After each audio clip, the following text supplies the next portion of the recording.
Hello and welcome to Sheila Lives Out Loud. Every day above ground is a day to live, love and grow. Ordinary people finding themselves in extraordinary circumstances and yet coming through powerfully and beautifully. Those are the stories that I will be seeking to share with you, and should you know somebody with a tale to tell, please get in touch with me. And we are at Westwood Hotel with a beautiful, beautiful couple, Simon and Jane, and boy oh boy do they have a story to share. In sickness and in health, what does that vow mean to you? Find out what it meant to them as we live out loud next.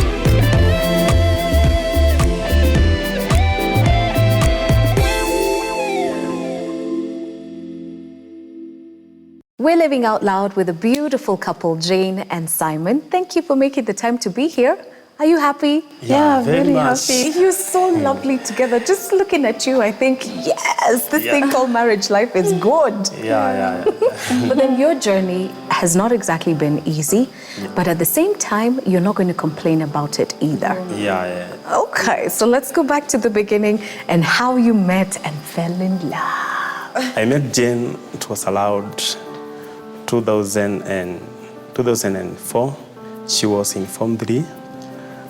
I met her at her home. My uncle had a hotel at her home area, so she used to bring milk there. And that's where I met her. Okay, Yeah. so ukamwambia sasa Jane, ukoaje leo, hali, otherwise, namba ndio hiyo. No. Yeah. She even didn't have a phone. She was in school Form 3. So for me, I was at Nairobi, so I had gone home. So I just started to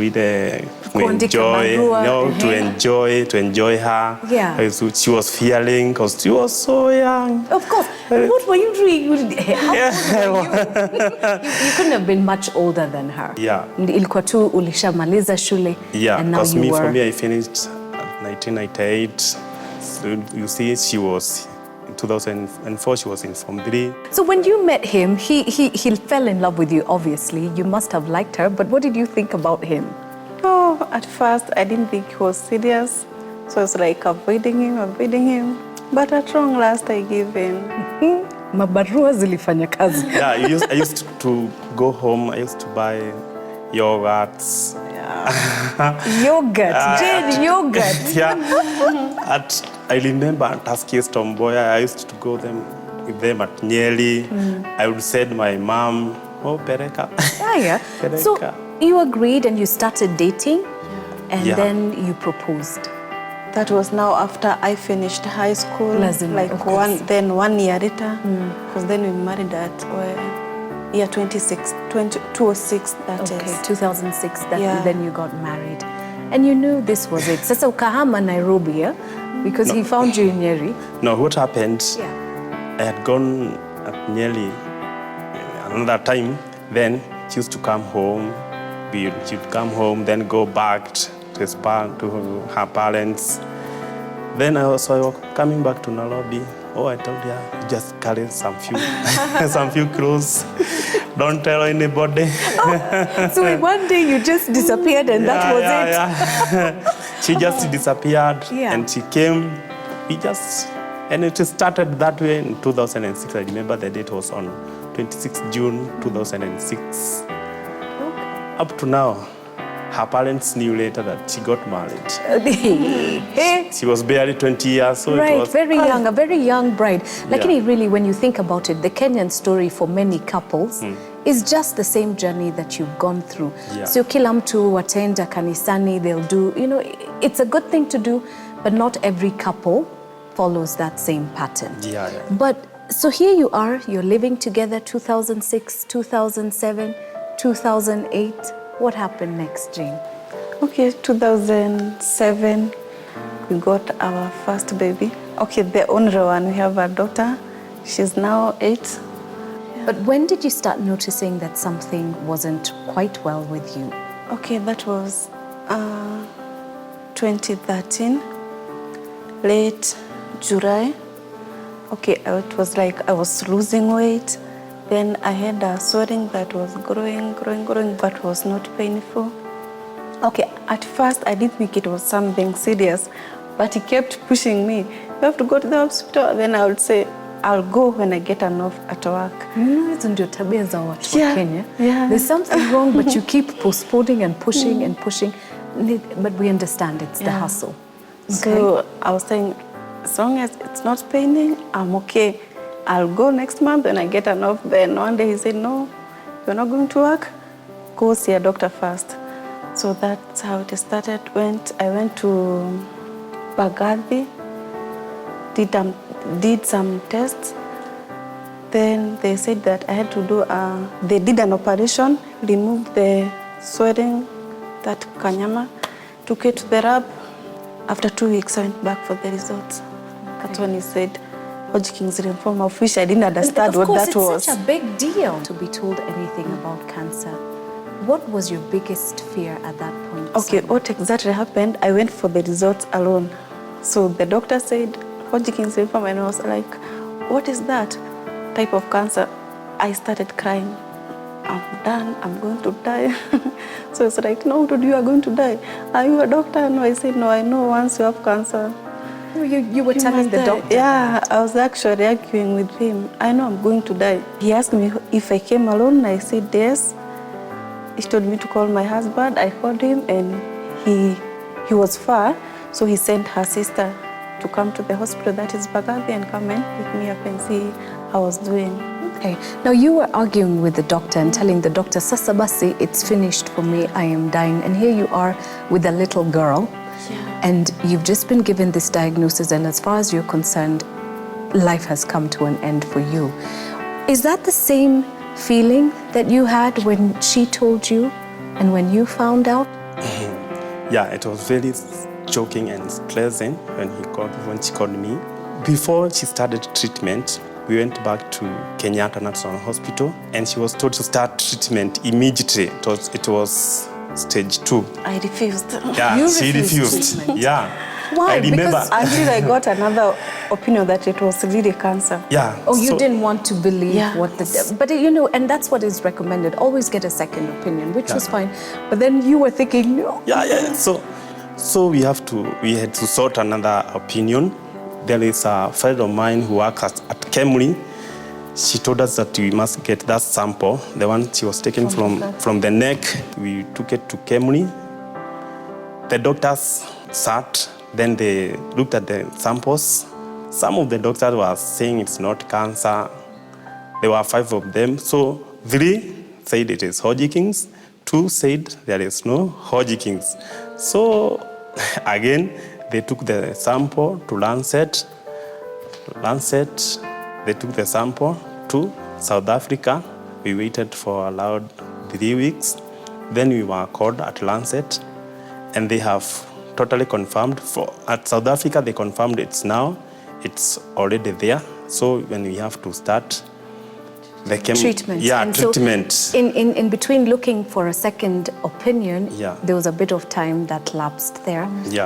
Yeah, which and with cancer we understand time is of the essence. That's what the doctor had told us, that the longer you stay, the faster it's growing. But I was like, until I'm very sure it's cancer, that's when we start treatment. And there's an aspect, like you said, of denial, because what we know about cancer and growing up, what we've seen about cancer always points to a very negative outcome.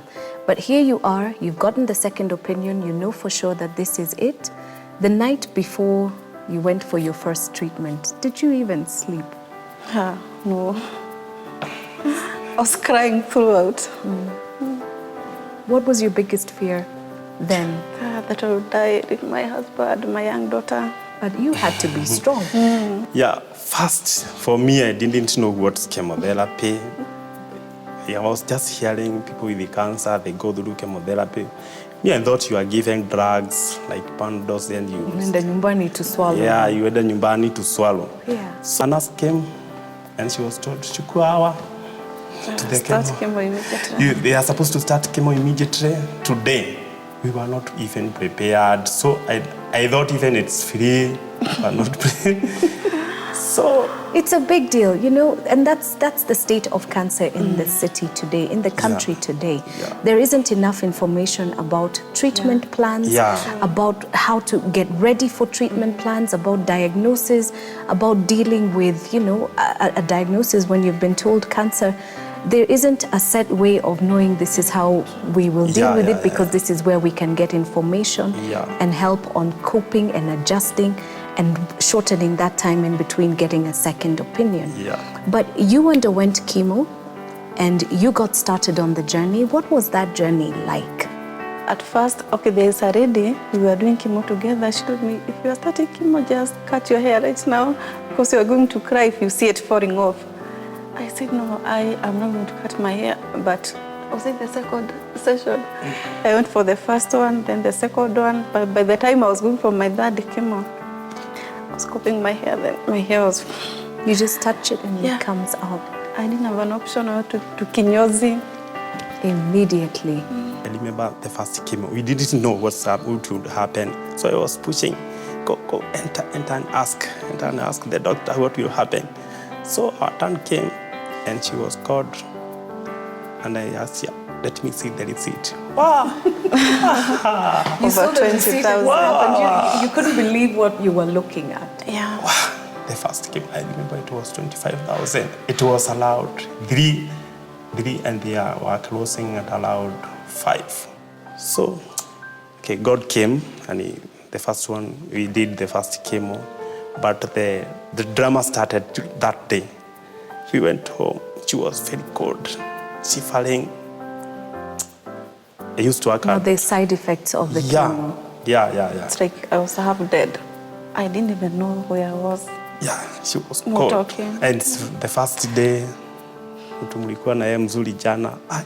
So that night, it was very stressing to me. After 3 to 4 days, she started the stomach problems and a lot of problems from that day.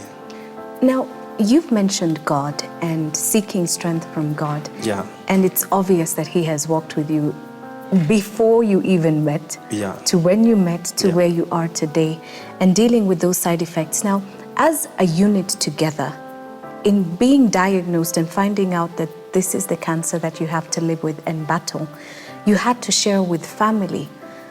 What was it like telling your extended family, and what was the reception like? What did they have to say? Everybody was shocked. Everybody was in shock. Just like me, they thought that I would die. But still, they supported us very well. And that is a good thing. I've spoken with couples where the man, for instance, was told, we will help you find a new wife since this one is already on the way. Did you experience that, or? I remember there was a day I called my dad and told him that we have started chemo and we need more than 500,000 for the treatment. And she said, wow, where will that amount of money come from? But he was very optimistic, and he helped us all through the way. Now, I know you're a businessman and you've got work as well, but I understand that being a businessman means your business needs you. Yeah. And your wife also needs you, and taking care of her is a full-time job. What was it like looking at these two things, the business and your wife, and saying, one of you is going to miss me for a little bit? And which option did you choose? My business, okay, it missed me, then it collapsed. Oh. Yeah, I had no option. Because we used to go to Kenyatta for like after every 2 weeks, after maybe every 1 week, she is sick at home. We had a house girl, so I can't leave her. I had to make choices, check her. So my business collapsed, And I can only imagine what that must have done to strain the family finances, because in helping to find the resources to take care of the chemo, you need to be working. But now the business is not working, and now you're full-time to taking care of her and meeting her every need. And it takes us back to the vows that couples make. You know, it's no longer happy, love, woohoo, I like you, hearts on Instagram and Facebook. This is now real life.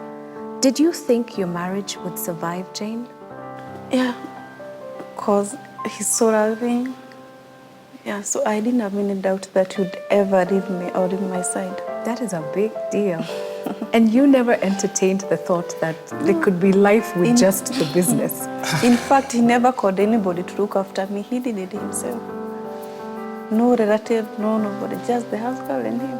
You did it. You said, business, it's okay, I'll take. And obviously in taking care of you, there's also the little girl at home too, because she was fairly young as well. It was hard because I remember when she didn't have her hair. And them told you would say, Mom, just keep parangoto. Keep and you know, she doesn't know. Yeah, and some point she even wanted to cut her hair too. Yeah, I want to be kiparangoto, me too. And that's what little children, you know, she probably didn't understand, or not even probably, she obviously didn't understand what Mama was going through. Yeah. But at some point, she came to realize something was not good. Mom, sometimes she's not okay. People from the church are coming now and then. I remember one day she was being taken to school and she told her father, Daddy, ushuke mama sikufe. I was like... I remember, we went to hospital and the veins were, you know, because of the chemo, sometimes we go for the first, second, third, and then you cannot get the veins. So, Nadugwa Masidan everywhere. So, he went home with bandages everywhere, the chest, the neck, the heart. Mom, you will die. And she was even praying. What were her prayers? Mama, don't die. Oh, yeah. Oh, God, I love my mommy. Please don't let her die. You know, she was totally black. She was black. Why are you? Why are you so black? Your hearts. I want to be black, me too. You don't have her hair. I want to be kipango. Even she wanted to cut her hair too. Yeah, and look black. I want to be like you. Where are your nails that way?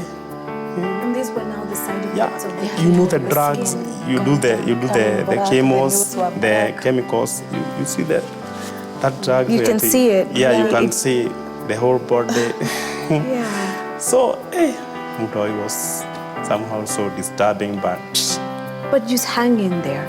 Yeah. So how long was it dealing with chemo? Because from diagnosis was 2013, and then you started the journey with chemo. How long did the treatment I had to go 12 louds of chemo. 12? Yeah, so that was twice per month. That was after every 2 weeks. And after every 2 weeks, it was about 25,000 baht per treatment. Yeah. So this was a very expensive journey for you. Plus the drugs to boost my immunity. We used, as you do chemo, white blood cells, they get low. There is a drug called Neupogen. I used to get, you are supposed to get three jabs. So I used to go to town, buy. One we used to buy at 8,000. Wow. One. So that's 24,000. Of just one drug? One drug. So I used to take them at layaway. So, driver. Then I go to a clinic, taking the jab. The driver would ask, hey, you don't put here down like, sir, 24,000, with just 100 bob. So I would rebellious at them all the time. So I would call her and tell her, go to the stage, collect the drugs, go to the hospital. You know, the jabs, they are put in an ice. If the doctor opens and he or she doesn't inject her, it expires. Yeah, wow, so it just expires. So that's 8,000 gone and gone. So it was a journey. It was a journey. The year is 2016. And I am curious to find out where you are. You look lovely, you look beautiful, and I want to believe that you have beat Hodgkin's lymphoma. Yeah. If I can say, it didn't end here. After chemos on 2014, 2015, there was an outbreak of chickenpox. Tell me. I think So if you you can check her, she has this. So you got chickenpox. So you didn't pick chickenpox as a baby. It found you later on. So and hit me so hard. I think because of the white blood cells Yes, were and that's low. what your white blood cells do. They battle. It hit Then her I thought, hard. now cancer didn't win. Now this is going to finish me off. Yeah. What? Because So cancer bad. didn't win, so chickenpox, that was now your thought. It was really bad. It was horrible. She has scars everywhere. No, chickenpox is terrible. Yeah, I yeah, had yeah, yeah. chickenpox on my 21st So, birthday. I remember. But I guess yours was not worse. No, like it mine. could not have been like yours was not worse. Yeah. Hers, everywhere, from the eyes, from the head, from the toes, everywhere, the whole body. I remember there was a time visitors came to visit us and they couldn't get even greeting her. No, You cannot can't. get. Yeah, Wow. because there are blisters everywhere. Chickenpox is not Yeah, fun yeah, at yeah. all, but in your case, it's magnified. But the fever went, and of course, it leaves a little bit of scarring, Yeah. but you got better. Yeah. And here you are today. Yeah. And I just want you to help a couple that could be struggling, because when you make a vow and you fall in love with somebody and people tell you tough times will come, people don't really understand what those tough times are, and every couple has unique circumstances that they will go through. But at the end of the day, a circumstance is a circumstance. A tough time is a tough time. Staying together, what would you say to a couple that's on the verge of the tough time is going to beat them? What would you like to say to them? You should never give up on your partner. So be strong, have faith, trust in yourself. I love that. He didn't give up on you and you never gave up on him. What else would you like to add to what she's just said? There must be love. And love means a lot of sacrifice. Love doesn't only mean money. You know, some couples think love is all about money, going out and having fun. Everything is there, you have cars, everything. That's not love. There must be a sacrifice. You will be there. Even if it's hard, you be there. Be there, be with God, you pray together, and things will be okay. Because for us, we have gone much through hard times together. Okay, if you look at now, we cannot know we are going maybe through hard times because we are happy. Love brings happiness at home. We sacrifice for each other, we help each other, and that's how we have done it. And we communicate a lot. Of course, when you have given up the business and you're not sleeping at night and you have to help her get through that night, you will have to communicate a lot. Yeah. So you learned how to communicate with each other in the midst of a difficult circumstance and also because of a difficult circumstance. Yeah. But how's your daughter now? What's your relationship with you? She's not saying, Mama, don't go, don't die I anymore. think she even forgot. Yeah, with Because time she was very forgot. little. Yeah, she was around 6, 7. Any more kids on the way, maybe? Are you planning to have some more? Okay, maybe sometime. Okay, not now. Not just yet. Yeah, not just yet, because I still have to go for another CT scan, just for the whole body. More checkups. Thank you very much for making the time. And please feel free to pop in again and live out loud with us again. Yeah, thank you. you very promised? much. Yeah. Wonderful. Yeah. We are at Westwood Hotel with lovely couple, Simon and Jane, living out loud. I hope this story inspires you. Remember to reach out and share those stories that you think the world needs to know. Until next time, live out loud.